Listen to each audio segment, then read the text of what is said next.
सबको जय मसीह। एक ऐसा विषय आज मैं आप लोगों के सामने लेके आया हूं जो मसीही जगत के अंदर आज बहुत से विश्वासी अगर उनको आप करेक्ट करना चाहो, अगर उसको उनको करेक्शन करोगे, उनको कुछ बोलने जाओगे तो वो तुरंत एक वचन या एक शब्द उठाते हैं कि न्याय मत करो, जज मत करो। इस विषय पे आज मैं कुछ आपको बताने वाला हूं। और जज मत करो, बाइबल में जब हम पढ़ते हैं कि न्याय के विषय में और क्या जज करने का अधिकार हमको दिया गया है कि नहीं, ऐसी बहुत सारी बातें आती हैं जो आज हमको विस्तार से जानना बहुत जरूरी है। तो इस वीडियो में बने रहिएगा और मेरे चैनल में अगर नए हैं तो लाइक और सब्सक्राइब जरूर करें ताकि जो वीडियो मैं अपलोड करता हूं वो वीडियो का नोटिफिकेशन आप तक जरूर से जरूर पहुंचे। तो सबसे पहले जानते हैं कि क्यों कहते हैं कि न्याय मत करो। पहले एक वचन पढ़ते हैं, मत्ती की किताब उसका 7वां अध्याय वचन 1। दोष मत लगाओ, तुम पर भी दोष ना लगाया जाए। यीशु यहां पे कहता है कि दोष मत लगाओ कि तुम पर भी दोष ना लगाया जाए। अब ये वचन को उठाकर विश्वासी भाई बहन कोई अगर किसी को करेक्ट करना चाह रहा है, कोई अगर किसी को सुधारना चाह रहा है, अगर किसी चीज को लेके उसको ऐसा लगता है कि नहीं इसने ये गलत किया, तो अगर उसको सुधार करने के लिए अगर कुछ उसको बोल रहा है तो तुरंत ये मत्ती 7 का 1 ये वचन उसके ऊपर थोपा जाता है या इस वचन को लेकर बोला जाता है कि जज मत करो। बाइबल कहती है जज मत करो। तो बाइबल कहती है जज मत करो, अगर इस वचन को हम यूं ही उठा के अगर ऐसे ही हम बोल देंगे तो ऐसा लगता है कि किसी को करेक्ट करना, किसी का सुधार करना, तो अगर कोई गलत कर रहा है तो उसको हम ऐसे बोल सकते हैं कि तुम गलत करते जाओ, कोई दिक्कत की बात नहीं है, वो प्रभु देख लेगा। तो फिर बाइबल का वचन हमको दिया क्यों गया है फिर? अगर हाँ, मैं ये मानता हूं कि पहले खुद का सुधार करना है, उसके बाद दूसरों का। पहले वचन मेरे लिए है, पहले वचन मेरे खुद के लिए है, उसके बाद दूसरों के लिए है। ऐसा नहीं है कि हर मतलब वचन उठाते ही दूसरों के ऊपर बोलना शुरू कर दो। नहीं, पहले वचन खुद के लिए होता है। पहले खुद का हमको प्रचारक बनना है, उसके बाद दूसरों का। लेकिन हर बात में न्याय मत करो, न्याय मत करो, न्याय मत करो। क्या है ये न्याय मत करो? इसको अगर एम्प्लीफाइड वर्जन में पढ़ते हैं तो इसमें लिखा है डू नॉट जज एंड क्रिटिसाइज एंड कंडेम। इसका मतलब है डू नॉट जज। डोंट जज यहां पे नहीं आया है, यहां पे आया है डू नॉट जज। किस किस क्षेत्र में? Criticise and condemn. आज अविश्वासियों की बात छोड़िए, जो यीशु को नहीं जानते मैं उनकी बात नहीं कर रहा हूं, जो विश्वासी है मैं उनकी बात कर रहा हूं कि हम विश्वासी आपस में ही एक दूसरे को क्रिटिसाइज और कंडेम करते रहते हैं। आलोचना, एक दूसरे की आलोचना, एक दूसरे पर दोष लगा रहे होते हैं कि तेरी वजह से ऐसा हुआ, तेरी वजह से ये हो गया, तेरी वजह से वैसा हो गया। और दूसरी बात, क्रिटिसाइज करते हैं, पीठ पीछे बुराई करते हैं। तो यहां पे लिखा है कि डू नॉट जज।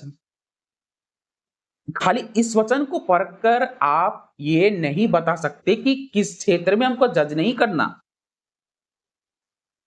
यीशु ने यहां पे जो कहा कि डू नॉट जज, न्याय मत करो, तो एक ही वचन को रखकर आप उसको मतलब एक जिसको कहते हैं कि एक डॉक्ट्रिन की तरफ आप उसको घोषित कर देते हो कि ये है वचन, ये है पालन।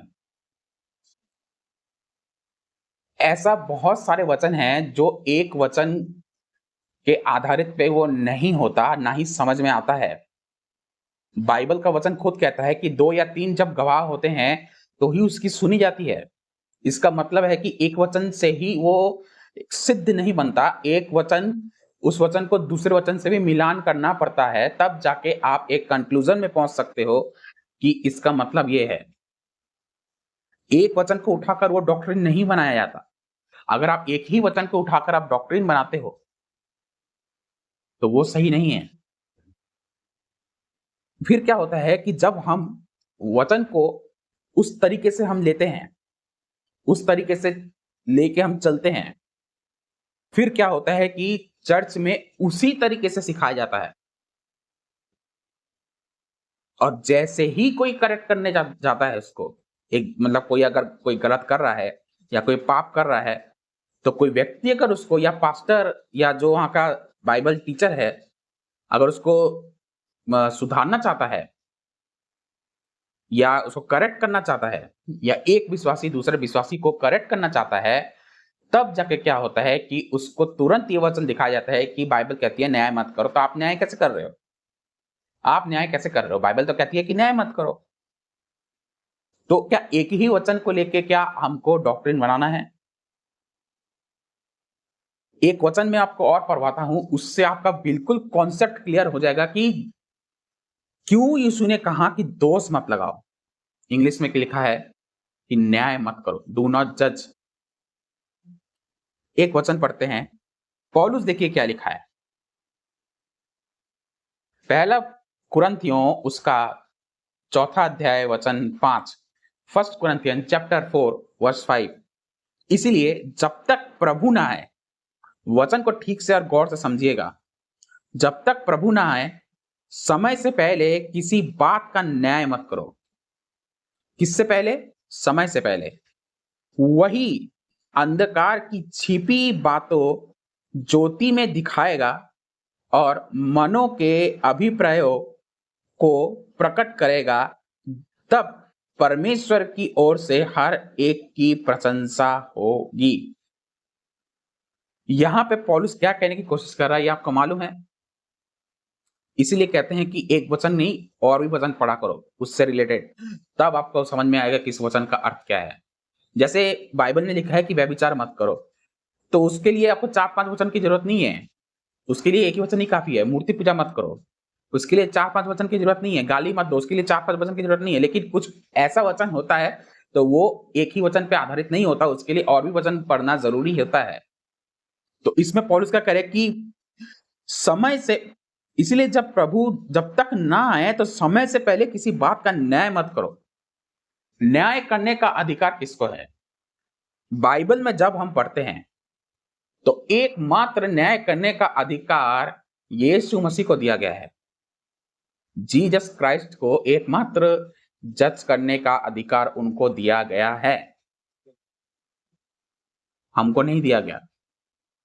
लेकिन बाइबल जब यहां पे कहती है मत्ती 7:1 में कि डू नॉट जज, तो हम जज किस किस क्षेत्र में करके बैठते हैं? पौलुस पहला कुरिन्थियों 4:5 का चौथा अध्याय के 5वें वचन में कहता है कि समय से पहले किसी बात का न्याय मत करो, वही अंधकार की छिपी बातें ज्योति में दिखाएगा। तो अंधकार की छिपी बातें, इसका मतलब क्या है कि परमेश्वर सिर्फ बाहरी रूप को ही नहीं जांचता, वो भीतरी रूप को भी जांचता है। मतलब हमारे भीतरी अंदरूनी रूप को भी जांचता है। मनुष्य केवल बाहरी रूप को देख सकता है, वो भीतरी रूप को देख नहीं सकता और नहीं जांच सकता है। क्योंकि अगर मनुष्य भीतरी रूप को जांच सकता है तो वो फिर परमेश्वर के समान हो जाता, फिर वो परमेश्वर के तुल्य हो जाता। अगर मैं आपके हृदय की बात अगर मैं जान सकता, तो मुझे परमेश्वर की जरूरत क्यों है? तो आपकी मन की बातें तो मैं जान सकता हूं ना, मैं तो बता सकता हूं कि आपके मन में अभी अभी जो मुझे सुन रहा है या कोई सुनने वाला होगा, आपके हृदय में मेरे प्रति क्या चल रहा है, अगर मैं यहां बैठ बैठ के अगर मैं आपको बता दूं, तो मेरा परमेश्वर का क्या काम, या मुझे परमेश्वर का क्या काम? तो मैं ही खुद परमेश्वर नहीं बन जाऊंगा? यही तो सबसे बड़ा डिफरेंस यही है, एक मनुष्य जाति में और एक परमेश्वर में। इंसान में और परमेश्वर में यही सबसे बड़ा डिफरेंस होता है कि इंसान केवल बाहरी रूप को देख सकता है और परमेश्वर बाहरी और भीतरी दोनों को देख सकता है, दोनों को जांच सकता है। लेकिन आज इंसान क्या कर रहा होता है कि इंसान सिर्फ और सिर्फ बाहरी रूप को देखकर तुरंत उसी टाइम वो फैसला या तुरंत जज कर बैठता है कि मुझे पता था कि तू यही कहना चाह रहा था, मुझे पता था कि तेरे मन में यही चल रहा है, जबकि वो इंसान वो चीज सोचता ही नहीं। अरे कैसे आपने पता लगा लिया कि उसके हृदय में ये बात चल रही है आपके खिलाफ? आपने कैसे पता लगा लिया कि उसके मन में ये बातें चल रही हैं? अगर ऐसा जज आप करके बैठते हो, तो उसी को तो पौलुस कह रहा है कि समय से पहले किसी बात का न्याय मत करो, वक्त तो आने दो। वो वक्त उसके हृदय में क्या चल रहा है, उसकी अंधकार की छिपी बातें परमेश्वर दिखाएगा ज्योति में। वो अधिकार आपको नहीं दिया गया है, ये वो अधिकार आपको और हमको नहीं दिया गया है कि हम व्यक्ति को किसी व्यक्ति को हृदय से जांच कर किसी को हम उसको उसको उसका जज करें, उसको एक्सपोज करें, जबकि उसके हृदय में ये सब नहीं चल रहा होता। उसके बावजूद भी हम क्या करते हैं कि हम जबरदस्ती जबरदस्ती जिसको कहते हैं, चाहे वो पति पत्नी एक दूसरे के खिलाफ हो, पत्नी पत्नी को कहता है, पत्नी पति को कहता है, माता पिता बच्चे एक दूसरे को बोलते रहते हैं। वो कहते हैं वो मुझे पता है कि आप ये सोच रहे हो, वो कहता है मुझे पता है कि आप ये सोच रहे हो। पत्नी पति को कहता है कि मुझे पता है कि तुम्हारे दिल में क्या चल रहा है। पति पति कहता है पत्नी को, मुझे पता है तुम्हारे दिल में क्या चल रहा है। अगर आपको ये पता होता, अगर एक इंसान ये जान पाता कि उसके हृदय में क्या चल रहा है, अगर ये पता लगा लेता, तो क्या आपको आज परमेश्वर की जरूरत होती? क्या ऐसे वचनों की आपको जरूरत होती? क्या पौलुस ये वचन लिखता कि अंधकार की छिपी बातें परमेश्वर ही बताएगा? नहीं लिखता पौलुस।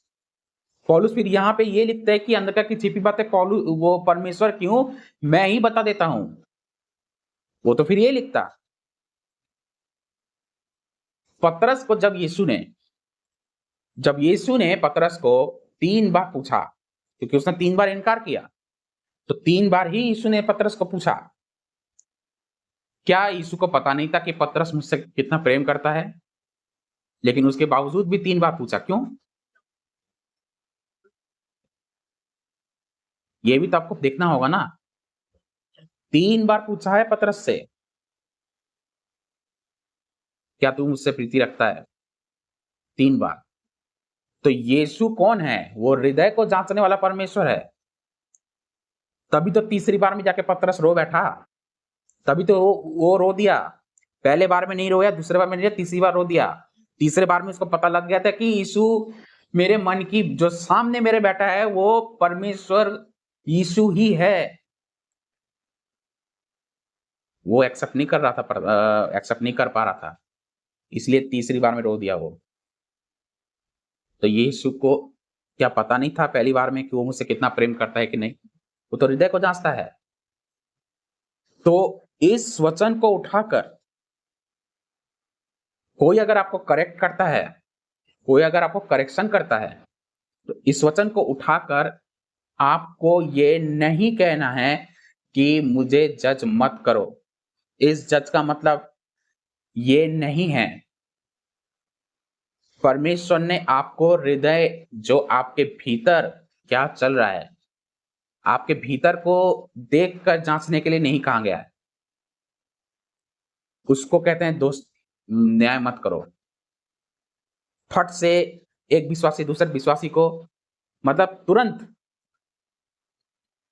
कुछ भी मतलब एक झटके में जो उसके हृदय में नहीं चल रहा होता, जो उसके मन में नहीं चल रहा होता, एक झटके में बता बता देते हैं कि ये ऐसी है, वो वैसी है, इसके मन में ये चल रहा है, उसके मन में वो चल रहा है। ये नहीं करना है। बाइबल कहती है इसलिए कहते हैं कि जज किस-किस क्षेत्र में, एक तो क्रिटिसाइज़ और दूसरा कंडेम। आलोचना नहीं करना है किसी का। फट से किसी का जज मत न्याय मत करो। किस चीज़ का? आपको आपके दूसरे की हृदय की बातें नहीं पता, जब आपको नहीं पता है तब क्यों कहते हो? हृदय की बातें वो परमेश्वर के हाथ में ही छोड़ दो। वही जाँच सकता है कि आपके हृदय में क्या चल रहा है, मेरे मन में क्या चल रहा है। आप और हम नहीं बता सकते कि आप एक दूसरे के मन में क्या चल रहा है, कि कौन क्या नहीं चल रहा। तो इसी को कहते हैं न्याय मत करो। वचन को अगर एक वचन उठा के अगर ऐसे पढ़ते हो तो कन्फ्यूज़न पैदा हो जाएगा। इसीलिए कुछ वचन ऐसे होते हैं जो 2 या 3 स्क्रिप्चर्स कम से कम देखना होता है। तो आशा करता हूँ इस वचन को सुनकर, इस वीडियो को देखकर आपको कुछ सीखने को मिला। तो लाइक और सब्सक्राइब ज़रूर करें और शेयर ज़रूर करें।